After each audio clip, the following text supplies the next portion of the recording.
Rahasia jalan kematian Syekh Siti Jenar. Sidang istimewa antara Dewan Wali Songo dan segenap pembesar kerajaan Demak akhirnya terlaksana. Semua undangan datang. Setelah Sultan Fatah hadir, Sunan Bonang memaparkan maksud diadakannya sidang. Tidak lain adalah menentukan keputusan terkait dengan dugaan Sultan yang ternyata benar bahwa Syekh Siti Jenar telah membangkang dan menghalang-halangi penyiaran agama. Dan tuduhan inilah yang menjadi dasar hukum bagi penetapan hukuman Syekh Siti Jenar. Pembangkangan dilakukan terhadap Sultan Demak dan menghalang-halangi penyiaran agama berarti memusuhi para wali. Dan dalam argumen Wali Songo, upaya menghalangi tersebarnya Islam versi Wali Songo inilah yang kemudian memunculkan tuduhan murtad kepada Syekh Siti Jenar.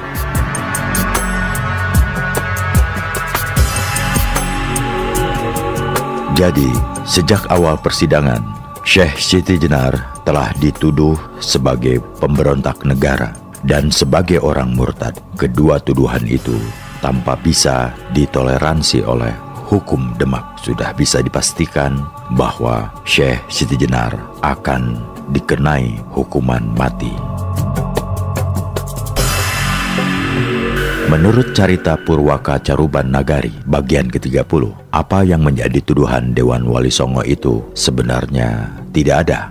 Hal utama yang menyebabkan Syekh Siti Jenar dihukum mati adalah karena Syekh Siti Jenar memiliki mazhab yang berbeda dengan mazhab para aulia di Demak dan Cirebon. Oleh karenanya, para wali di Pulau Jawa memusuhinya. Jadi, bukan Syekh Siti Jenar yang menimbulkan masalah, namun memang para wali yang memusuhi, mencari alasan pembenaran bagi dihukum matinya Syekh Siti Jenar. Sunan Bonang memperkuat tuduhan itu dengan menyatakan bahwa pihak Wali Songo sudah menyelidiki dengan mengirim utusan tentang ilmu dan perilaku Syekh Siti Jenar. Sunan Bonang juga melaporkan bahwa teologi Sufi yang dianut Syekh Siti Jenar, terutama doktrin dunia sebagai alam kematian yang bertentangan dengan paham yang ditentukan oleh Dewan Wali dan kerajaan, serta bertentangan dengan mainstream yang ada. Pihak Dewan Wali menyatakan bahwa paham Syekh Siti Jenar sesat. Forum musyawarah dan sidang itu telah berubah menjadi forum pengadilan yang menentukan vonis terakhir bagi nasib Syekh Siti Jenar, yaitu hukuman mati. Jika Syekh Siti Jenar tetap tidak mau tunduk kepada perintah Sultan Demak dan tidak mau berhenti menyebarkan keyakinan agamanya. Setelah mengalami perdebatan panjang tentang jenis dan cara hukuman terhadap Syekh Siti Jenar, akhirnya disepakati beberapa keputusan penting bahwa Syekh Siti Jenar akan dipanggil oleh raja secara resmi dengan dasar permufakatan yang hadir dalam forum tersebut. Jika Syekh Siti Jenar tidak mau menghadap raja, maka surat panggilan yang dikirim sertakan itu sekaligus harus berfungsi sebagai keputusan hukuman mati.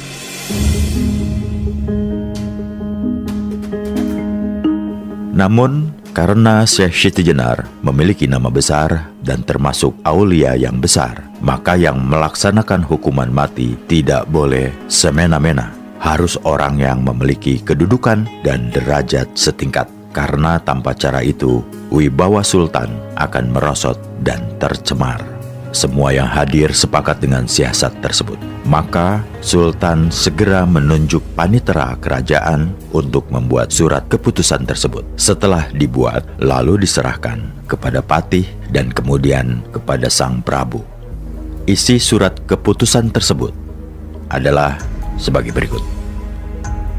Dengan surat ini, kami Sultan Bintara Adinegara yang bertahta di Demak memerintahkan kepada Pangeran Syekh Siti Jenar yang bertempat tinggal di Krenda Sawah untuk menghadap kami guna mengadu rasa. Perintah ini berdasarkan laporan dan pertimbangan musyawarah para pejabat negara kerajaan dan Wali Songo yang berpendapat bahwa engkau dengan sengaja memberontak, merusak tata krama dan ketentraman sesama manusia dan menghina Mustapa Nayakaningrat. Kedatanganmu ke Demak hendaknya bersama para duta kerajaan yang kami utus ke Krenda Sawah membawa surat perintah ini. Jika tidak bersedia datang dan tidak bersedia menurut perintah, surat ini bersifat surat kuasa kepada para duta kerajaan untuk memenggal kepala Pangeran Syekh Siti Jenar. Setelah semua yang berwenang membubuhkan tanda tangannya pada surat keputusan tersebut, maka sidang juga memutuskan bahwa wali yang memimpin duta ke Krenda Sawah terdiri atas 5 orang, dan masing-masing agar membawa murid. Mereka adalah Sunan Bonang, Sunan Malaya Kalijaga, Pangeran Modang, Sunan Kudus, dan Sunan Geseng. Di samping itu juga diinstruksikan agar pihak kerajaan menyiapkan prajurit wira utama untuk menjaga segala kemungkinan memelihara keamanan dan ketentraman masyarakat terkait dengan keputusan akhir vonis bagi Syekh Siti Jenar. Segenap bupati diperintahkan pula untuk siap siaga menjaga keamanan dan ketentraman seluruh masyarakat.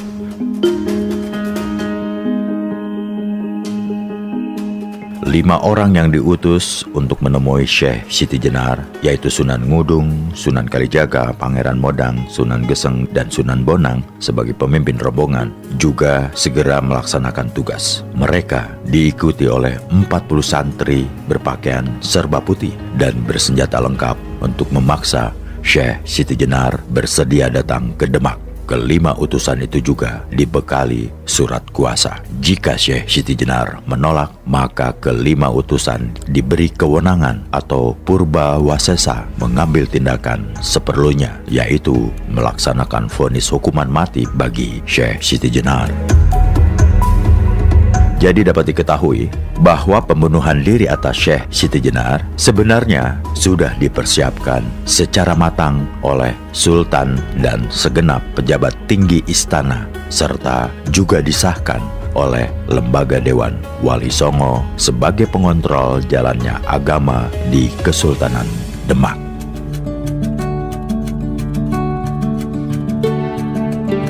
Setelah menempuh perjalanan beberapa waktu, rombongan yang dipimpin oleh Sunan Bonang dari Demak sampai di Krenda Sawah atau Paguron Lemah Abang di Cirebon. Sampai di tempat tersebut, Syekh Siti Jenar sedang mengajar para muridnya di masjid. Suatu kenyataan bahwa Syekh Siti Jenar tetap melaksanakan syariat Allah dengan adanya masjid di pesantren Syekh Siti Jenar menunjukkan pula bahwa kewajiban-kewajiban keagamaan juga dipegang teguh oleh Syekh Siti Jenar. Adapun informasi bahwa Syekh Siti Jenar sudah tidak mau lagi sholat Jumat di Masjid Agung Demak memang betul. Di samping karena letaknya yang jauh dari Paguron Lemah Abang di Cirebon, Syekh Siti Jenar juga aktif mengajar, dan dalam pandangan Syekh Siti Jenar, Masjid Agung Demak didirikan bukan dengan takwa, sehingga Syekh Siti Jenar tidak mau menggunakannya lagi sebagai tempat sholatnya. Para wali menyaksikan betapa banyaknya santri Paguron Lemah Abang yang berasal dari daerah yang beragam. Diberitakan bahwa saat itu Syekh Siti Jenar sedang mengajar kitab Kailani, yaitu tentang terjadinya bumi dan angkasa. Kailani adalah nama lain dari Jailani, sebuah tempat terkenal di Baghdad, Irak, karena menjadi tempat kelahiran banyak wali sufi. Di antaranya adalah Syekh Abdul Qadir Al-Jailani dan Syekh Abdul Al-Karim Al-Jili. tentang kitab Al-Kailani yang dikaji Syekh Siti Jenar dan berisi penjelasan tentang penciptaan dan alam semesta, terdapat beberapa kemungkinan. Pertama adalah kitab Sir Al-Asrar, karya terkenal dari Syekh Abdul Qadir Al-Jailani pada bab pertama. Ini dimungkinkan karena Syekh Siti Jenar sebagaimana ulama sufi pertama Nusantara yang menganut paham wujudiyah. Hamzah Fansuri adalah sama-sama menyatakan penganut paham sufi Syekh Abdul Qadir Al-Jailani. Kedua adalah kitab Al-Insan Al-Kamil, karya Syekh Abdul Al-Karim Al-Jili yang pada bagian pertamanya juga menjelaskan asal-usul alam semesta dan manusia. Ketika Sunan Bonang beruluk salam, "Assalamualaikum," Syekh Siti Jenar tidak menjawab. Ia mengajar dengan dibantu 4 orang santrinya yang paling terkemuka, yaitu Ki Cantulo, Ki Bisono, Ki Pringgoboyo, dan Ki Donoboyo. Keempat murid ini adalah yang terpandai di antara santri mukim yang ada di Kerendasawa. Sementara santri lain yang cukup menonjol antara lain Ki Ageng Pengging, Ki Lontang Semarang, dan Pangeran Panggung. Karena tidak ditanggapi salamnya, maka para wali mengulang mengucapkan salam dengan suara lebih keras. Syekh Siti Jenar tetap diam. Karena itu Sunan Bonang langsung membuka pintu masjid. Namun Syekh Siti Jenar tetap mengajar, tidak menanggapi orang yang masuk. Sunan Bonang langsung melemparkan surat perintah kerajaan ke pangkuan Syekh Siti Jenar yang tetap diam seakan tidak tahu, meneruskan memberikan pengajaran. Syekh Siti Jenar tetap saja meneruskan pelajarannya. Sunan Kalijaga dengan tergopoh-gopoh mengambil surat kembali dari pangkuan Syekh Siti Jenar, terus membacakannya dengan suara keras. Namun Syekh Siti Jenar beserta para muridnya seolah tidak mendengar pembacaan surat keputusan oleh Sunan Kalijaga tersebut.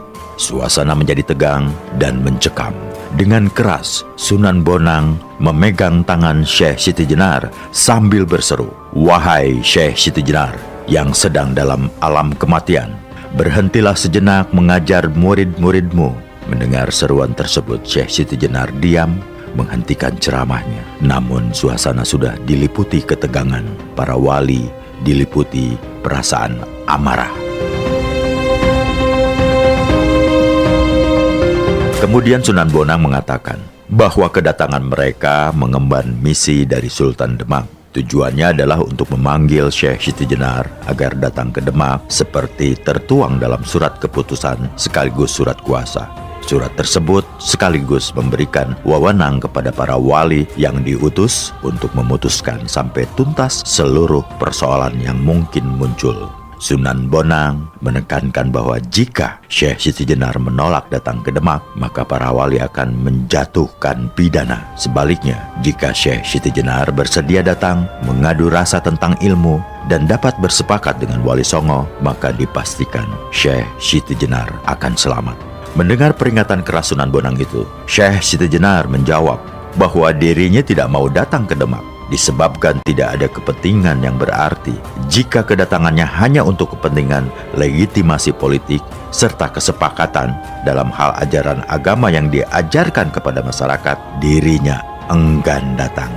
Sebab jika sudah berkaitan dengan sikap politik dan paham keagamaan, yang berbicara adalah hati. Dia merasa tidak berada di bawah atau perintah siapapun kecuali hatinya. Hanya perintah hati itulah yang dituruti oleh Syekh Siti Jenar. Selanjutnya Syekh Siti Jenar mengatakan bahwa kalau memang niat kedatangan para wali untuk mendialogkan paham dan ajarannya, maka cukup dilakukan di kediaman Syekh Siti Jenar. Tidak perlu datang ke Demak, tentu dengan syarat bahwa masing-masing sama-sama berpegang kepada kebenaran esensial, mengesampingkan perbedaan mazhab dan aliran yang ada. Dan sesuai permintaan para wali, Syekh Siti Jenar kemudian mengemukakan argumentasi mengenai paham ajaran agama serta tasawuf yang dianutnya. Syekh Siti Jenar kemudian menjelaskan bahwa hidup sejati tidak mempan kematian, abadi untuk selama-lamanya. Adapun penjelasan mengenai dunia ini disebut sebagai alam kematian. Telah disebutkan bahwa wal mayit alamul kubra wajidu akalaba, yang artinya bahwa mayat dalam alam kubur itu akan menemukan jasadnya. Itulah alasan mengapa dunia ini disebut alam kematian. Menurut Syekh Siti Jenar, di dunia ini dirinya telah menemukan jasad sesuai dengan dalil al-alamu kullu mujudin. Menurut Syekh Siti Jenar, ini maknanya bahwa setiap alam manusia menemukan awak bangkainya. Maka kelak setelah melewati pintu kematian, maka dirinya tidak menemukan lagi jasad tersebut. Syekh Siti Jenar menyebutkan bahwa kelak hidupnya tidak akan tersesat lagi, tidak gentayangan seperti pada kematiannya di dunia ini. Kematian di dunia harus membutuhkan wujud jisim, tulang, sumsum, otot, dan daging untuk bergerak. Karena itu, dirinya merasa tersesat dalam alam kematian. Dalam kematiannya di dunia, ia menemukan godaan yang terencana dari iblis dan setan, serta menemukan neraka yang sangat banyak. Di dunia ini, jisim manusia terbelenggu oleh rantai dan air yang panas.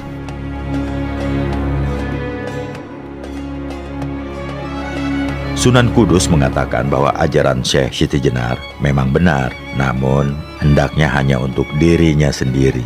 Jadi, kesalahan terbesar Syekh Siti Jenar, demikian kata Sunan Kudus, bahwa Syekh Siti Jenar mengajarkan ilmu semacam itu kepada masyarakat luas. Akibatnya, orang yang menerima ajarannya menjadi bingung, merusak peraturan dan ketentraman.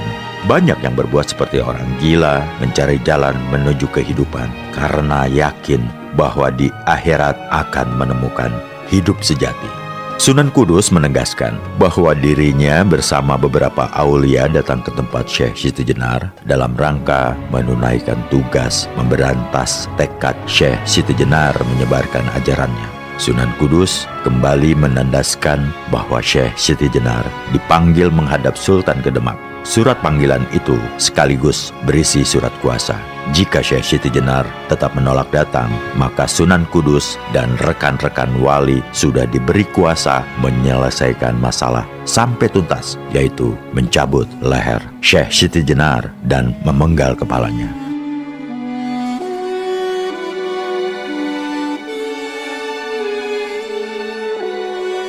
Syekh Siti Jenar menegaskan dirinya lebih senang untuk hidup yang tidak mengenal ajal, hidup langgeng yang tidak memerlukan apa-apa lagi, sehingga ia menyatakan tidak mau memilih hidup atau mati.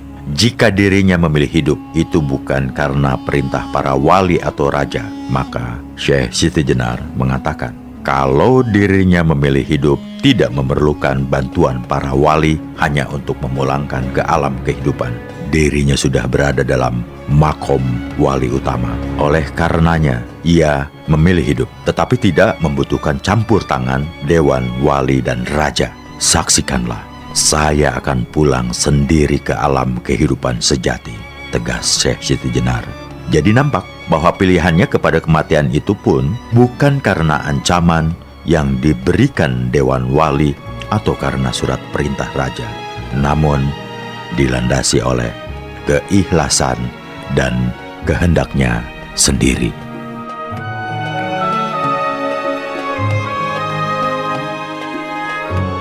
Setelah mendengar Syekh Siti Jenar berseru agar para wali menyaksikan bahwa dirinya akan pulang sendiri ke alam kehidupan sejati, buru-buru Sunan Bonang menyela dengan pertanyaan, bagaimana caranya dan apa yang akan dipakai Syekh Siti Jenar untuk pulang serta jalan mana yang akan ditempuhnya? Syekh Siti Jenar menjelaskan bahwa setiap manusia sempurna dengan mudah dapat mengendalikan jalan hidup atau air hidupnya yang disebut Tirta Nirmaya dalam bahasa Buddha, sedangkan dalam bahasa Arab disebut Ma'ul Hayat atau Sajaratul Ma'rifat. Menurut Syekh Siti Jenar, jumlahnya ada 3 dan 9. Nirmaya yang tersebar merata ke seluruh tubuh. 3 di antaranya memiliki kemampuan mengetahui dengan teliti sesuatu yang diperlukan. 3 lainnya merupakan permulaan kodrat. Sementara itu, 2 sisinya merupakan kodrat yang berupaya daya kekuatan untuk hidup, yang jika ditutup akan memusnahkan budi dan daya kehidupan. Syekh Siti Jenar kemudian menerangkan bagaimana cara menempuh jalan kehidupan. Menurut Syekh Siti Jenar, bahwa 3 daya kekuatan Tirta nirmaya itu meliputi penglihatan, pendengaran, dan penciuman yang ketiganya menguasai panca indera. Jika ketiganya disatukan dan ditutup, terjadilah apa yang disebut dengan uning, unong, unang. Jika kemudian ketiga pintunya digulung menjadi satu, maka terjadilah sukmantaya yang berwarna hijau, biru, kuning, indah bagaikan embun ditembus sinar matahari. Dan ini sebenarnya rahasia mengenai asal manusia. Disinilah terdapat kesamaan semua manusia, baik atau jahat, bajingan atau aulia, dan raja. Kedua kutub itu bagaikan cincin yang berbentuk lingkaran. Kodrat, permulaan, pertengahan, dan akhir hidup itu yang meliputi dan menguasai manusia. Menurut Syekh Siti Jenar, ketika hati, tulang, darah, kulit, roh, nafas, nyawa, ingatan, dan angan-angan memiliki kebebasan hilang sesuai kehendak. Namun ketika singgah di dunia menemukan badan, maka inilah yang disebut kematian. Di dunia ini, kemudian ia terjebak dengan berbagai kesenangan duniawi yang sebenarnya hanya berwujud bangkai, namun seolah merasa sudah hidup bagai uninong, aning, unang. Syekh Siti Jenar menyebutkan bahwa 3 kekuatan yang berkembang menjadi 9 sebenarnya terjelma menjadi wali songo yang masing-masing diberi nama. Hanya saja menurut Syekh Siti Jenar, semua anggota wali songo malah tidak mengetahui, kecuali Maulana Maghribi. Sunan Kalijaga hanya sudah merasa mengetahui, tetapi belum tahu cara menerapkannya. Kepastian itu yang disebut kuldi, yang dimakan Adam secara tergesa-gesa sehingga mendapatkan kemarahan Tuhan dan akhirnya tersesat dalam alam kematian dunia.